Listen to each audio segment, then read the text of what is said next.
Welcome to Electrified. It's your host, Dylan Loomis. Apologies if my voice is a little off today, dealing with a little bug, but was not going to stop me from making a video today as we have Tesla 99T sharing the first video of a robotaxi without a safety monitor in Austin. Meaning, unsupervised customer paid rides are officially live in Austin. It's so unreal, so wild. Oh, so unreal. Come on. And yes, these were paid rides. Here's the proof. He shared the screenshot, paying $2.22 for one ride and $3.07 for the other. And we have many Tesla engineers sharing the news. Ashok said robotaxi rides without any safety monitors are now publicly available in Austin, starting with a few unsupervised vehicles mixed in with a broader robotaxi fleet with safety monitors, and the ratio will increase over time. Joe Tetmeyer shared a video of his first unsupervised robotaxi ride. And I do think it's important to point out that at least for now, these unsupervised vehicles do have Chase Tesla vehicles. And as Joe's vehicle pulled into the parking lot, the Chase vehicle just kind of hung back just to make sure everything's going smoothly to validate the new operation. So maybe another 2 to 3 weeks of these Chase cars just to take that extra step of safety precaution.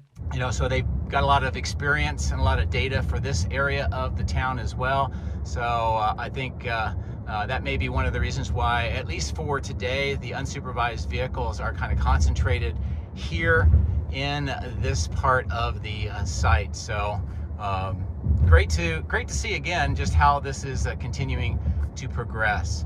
So what I'm going to do now, I think, is I'm going to try to change my routing and go back to where I started from so I can continue with this robotaxi. So there'll be a break here for a moment and then I'll resume in a second. Okay, well, I tried to reroute back to where I started. I was not able to, at least at this stage of the robotaxi. So it's not clear exactly why Joe was not able to adjust his destination in this unsupervised ride, but something to note. And it may be the case that these few unsupervised vehicles do have a more limited operational domain rather than the entire geofence in Austin. I've not yet seen anything about limitations on choosing destinations, but it's likely that you may only get one of these unsupervised rides if you're in a specific part of the geofence, which right now might be limited to South Austin, where Tesla launched the service initially and has the most data. I also think it's worth pointing out that the first person to break this news is indeed an ex-Tesla AI engineer. Do with that what you will. It's not like he works there anymore, but I thought it was worth pointing out. But clearly, as we just saw, Joe Tetmeyer got an unsupervised paid ride and he does not work for Tesla now or in the past.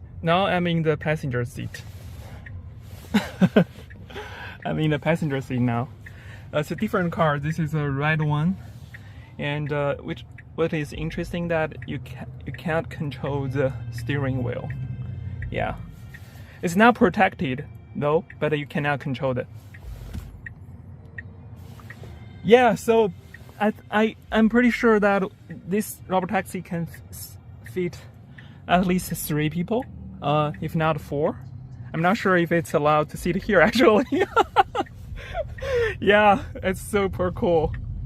So the steering wheel is locked for manual input and you are able to sit in the passenger seat. And if you continually mess with the wheel, an alert pops up and it appears to say that if you keep doing it, the vehicle will pull over. Joe Tetmeyer said his first trip was $4.31 for a 3.31 mile trip, which is exactly the same formula as before. Meaning, at least with this data point, the robotaxi pricing model is no different with the safety monitor removed. Which, if that holds up, would confirm what we've been saying here for months, that Tesla is likely to build this pricing algorithm without the safety monitor, and they would just eat the salaries they're paying to the safety monitor for as long as they need to, but they're not going to build that into the model because long-term the plan is to not have monitors. And that's also why I said I was not expecting Tesla to offer lower rates when the supervisor was removed. One, because they're already undercutting the competition significantly, so they just don't need to. And two, because I was already expecting the pricing algorithm had the safety monitors removed. Joe did share this screenshot. You have the option to leave a tip, 69 cents, $4.20, or other. But as we've seen in the past, sometimes if you try to leave a tip, you'll just get the hedgehog notification and you're not actually able to. So it still might be Tesla just poking fun at other companies that are looking for tips for everything. And Elon shared it saying, just started Tesla robotaxi drives in Austin with no safety monitor in the car. Congrats to the AI team. If you're interested in solving real world AI, which is likely to lead to AGI, IMO, join Tesla AI. Solving real world AI for Optimus will be 100 times harder than cars. And I do think that's a line we should be repeating to ourselves as we set our expectations for the next few years. Remember how Morgan Stanley got a new Tesla stock analyst since Adam Jonas moved into a new AI-centric role? Well, I think it shows with their update today. Andrew started off strong, saying Tesla's removal of the safety driver in Austin marks a pivotal moment in proving out its vision-only approach to autonomy. The scaling of a passive optical-only AV system would seriously challenge the conventional thinking of many in the robotaxi community. And then it falls apart. We expect Tesla to make significant progress this year with 1,000 robotaxis on road by year end, scaling to 30,000 by the end of the decade and 5 million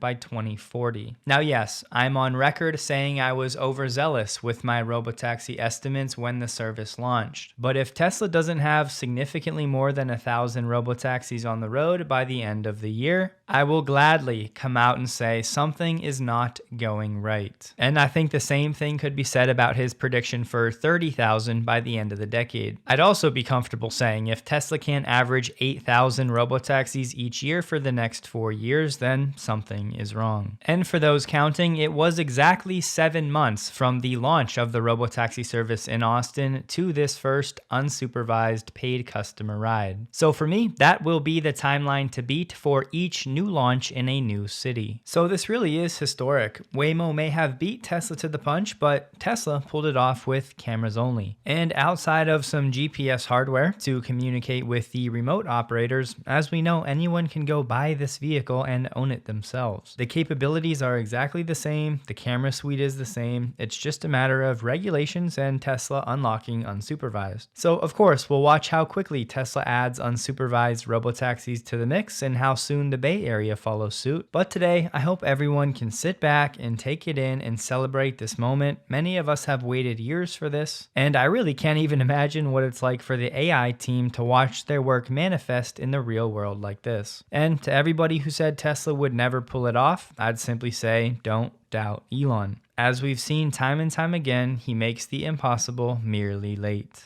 And if you thought the clip we shared of Devin the other day was a fluke, well, here's one more to say that it's not.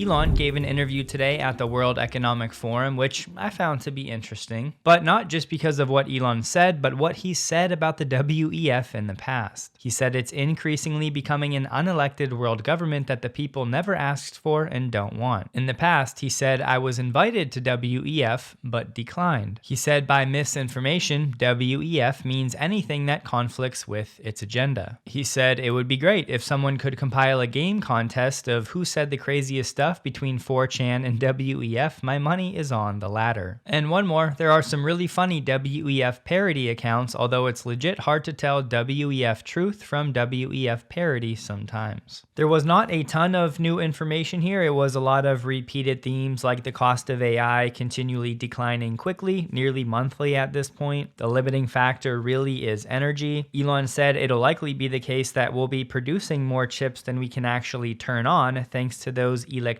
bottlenecks by later this year. One new thing we did learn is that Tesla and SpaceX are both now focused on building large-scale solar. Elon said they're both working separately to build 100 gigawatts per year of solar in the US And the way Elon phrased it, he did make it sound like that would be 100 gigawatts for both Tesla and SpaceX. Elon seems to think it'll take around 3 years for the companies to get there. And just to give you a sense of scale here, Tesla in its lifetime has likely deployed less than 10 gigawatts of solar. The last time Tesla broke out its solar deployments on a quarterly call was back in 2023, and at the time they were doing like 50 megawatts per quarter. And it's actually likely that Tesla has deployed less than 5 gigawatts of solar in its lifetime. So even if that 100 gigawatt number Elon talked about was combined for Tesla and SpaceX, that would still be 50 gigawatts for Tesla, which is likely to be an order of magnitude more than Tesla has deployed in its lifetime. And now Elon's talking about Tesla building that much every year. So maybe Tesla has seen an uptick in demand with the new lease offering, with the new Tesla solar panel. But I think the safer assumption would be that both of these companies are going to be scaling up for these AI data centers in space. That's because also in this interview, Elon said that the lowest cost place to deploy AI in about 2 to 3 years will be space. And given Elon is talking about a 3-year timeline to build up to that 100 gigawatt number of solar, this announcement is likely Tesla and SpaceX gearing up for that endeavor.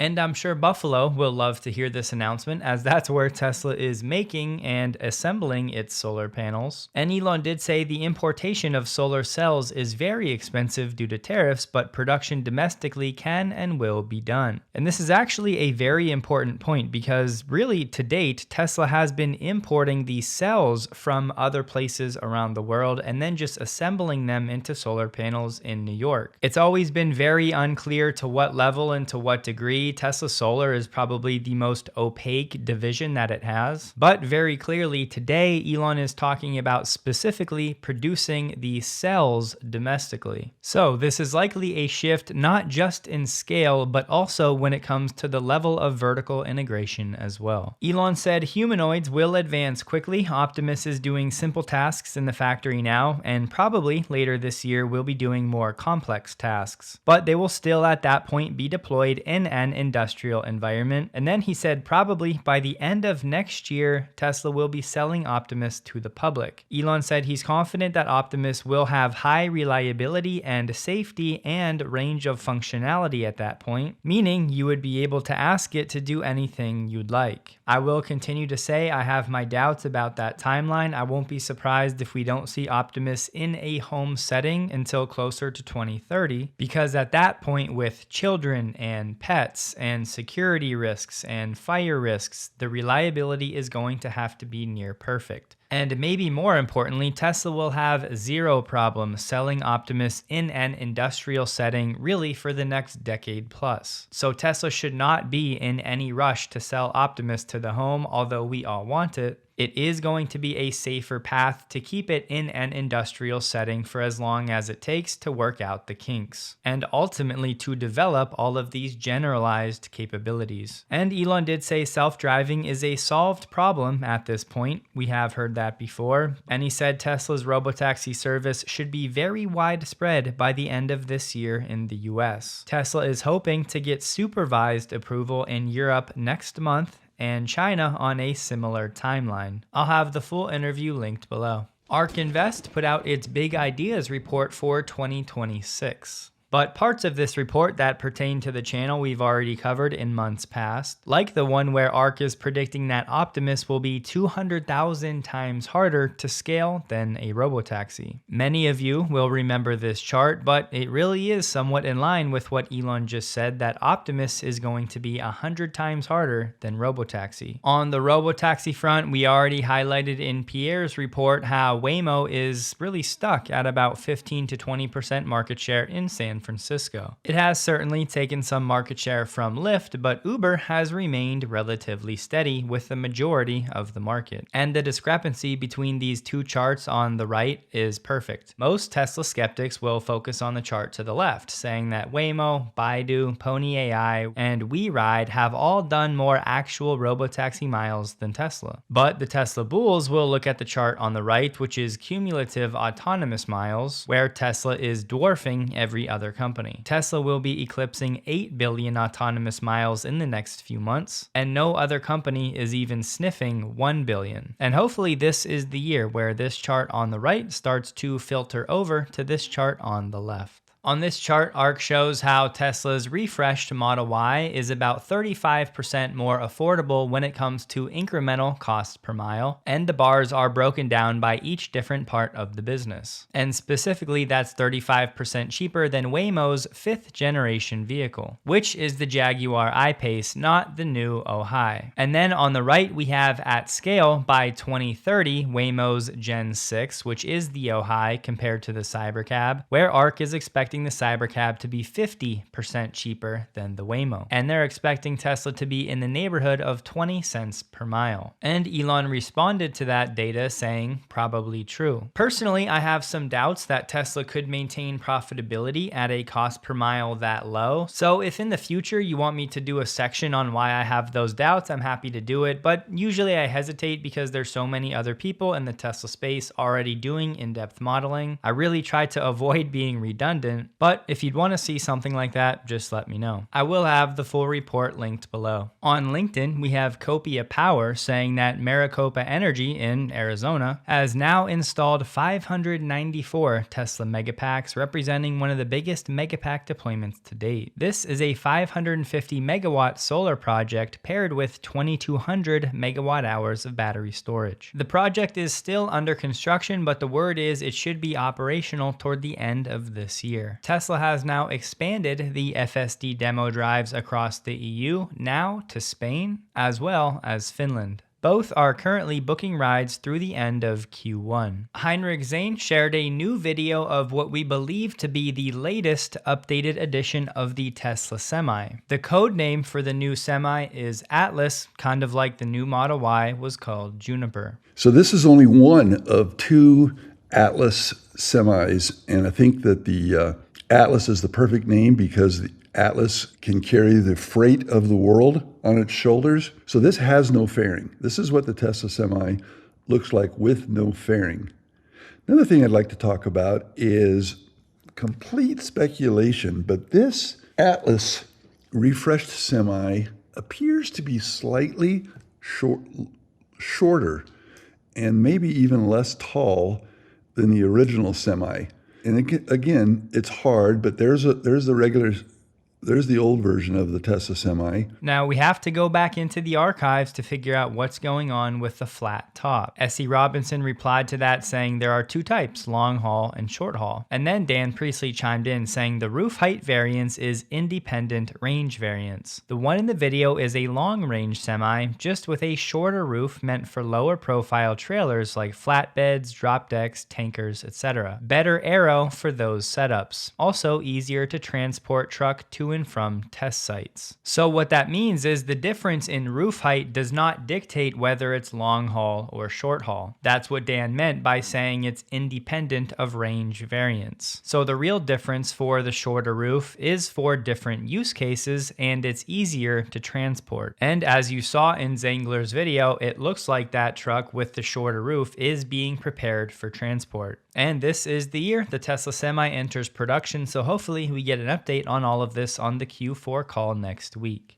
And I know these angles can play all kinds of tricks on our brains when it comes to sizing, but it does look like that one with the shorter roof is indeed a bit smaller and shorter. So it is true that there will be different versions of the Semi, a long haul and a short haul, but the difference in roof type is not going to be the giveaway for which is which. Tesla Europe and Middle East said the first Cybertruck deliveries have finally started in the UAE. And it really does just look and feel like the Cybertruck belongs in the UAE. And today, The Drive just reported that a small team in a 2024 Model S just completed a trip from Los Angeles to New York City in what they're calling the first zero-intervention FSD cannonball run. After multiple detours resulting from both human error and winter weather, the Model S completed the 3,081-mile trip entirely without human intervention. It took 58 hours and 22 minutes at an average speed of 64 miles per hour. The car was on hardware 4 with FSD 14 14.2.2.3, and the team spent 10 hours and 11 minutes of the trip waiting for the car to charge. So that's about 17% of the time for the trip charging. And we know David Moss did something similar going from LA to Myrtle Beach, but that's not the trip that Elon talked about. He did say LA to New York. Remember back in 2017, as we shared when David Moss pulled off his feet. And just like David, Alex and his team were fully hands-off for the entirety of the trip, including charging stops. The article did say there was only one disengagement the entire trip, and Alex said it was his fault. He accidentally touched the wheel, but they said in the article that Alex is no Tesla loyalist. And Alex said craziest events in the snow, but FSD did it. Holy smokes, Roy said in one update, snow performance and recovery is unreal. The video will be crazy. And Alex said on X, in the middle of winter through extreme cold, snow, ice, slush, and rain, FSD drove 100% of the 3,081 miles of our journey. Elon was right. Once an autonomous vehicle is mature, most human input is an error. A comedy of human errors added hours and hundreds of miles, but FSD stunned us with its consistent and comfortable behavior. So these are certainly big achievements now, but soon enough, these will just be par for the course. Waymo said starting today, it's welcoming the first public riders into their fully autonomous ride-hailing service in Miami. With nearly 10,000 residents already signed up, we will be inviting new riders on a rolling basis. They're starting with a 60 square mile service area. It's looking more and more like SpaceX will IPO via the traditional route. Today we learned SpaceX has lined up 4 banks to lead its IPO, those being Bank of America, Goldman Sachs, JP Morgan, and Morgan Stanley. Nick said Elon has essentially confirmed SpaceX is going public this year and will use the funds to build a solar-powered AI satellite scaling to hundreds of terawatts in 3 years. And hopefully even without Elon's response here, the alarm bells would be going off. That is not at all what Elon said. Hundreds of terawatts is obviously a long-term play. It was the 100 gigawatts of solar annually for Tesla and SpaceX that he's expecting in 3 years. But luckily, Elon corrected it, saying no, the probable case, meaning a 50th percentile guess, is reaching an annualized rate of 100 gigawatts per year of space AI satellites launched from Earth in 3 to 4 years. 100 terawatts per year requires manufacturing satellites on the moon at massive scale that are shot into deep space with a mass driver which is 10 plus years away. It's worth noting the average US electricity consumption is only 0.5 terawatts, so that would mean launching 200 times the current electricity output of Earth. And I have officially used up all of my energy and vocal strength for the day. Tesla stock closed the day at $449.36, up 4.15%, while the NDX was up 0.76%. The volume came in effectively right on the average. So again, hopefully you all can celebrate this incredible milestone for Tesla and another successful coast-to-coast FSD intervention-free drive. Hope you have a wonderful day, and a huge thank you to all of my Patreon supporters.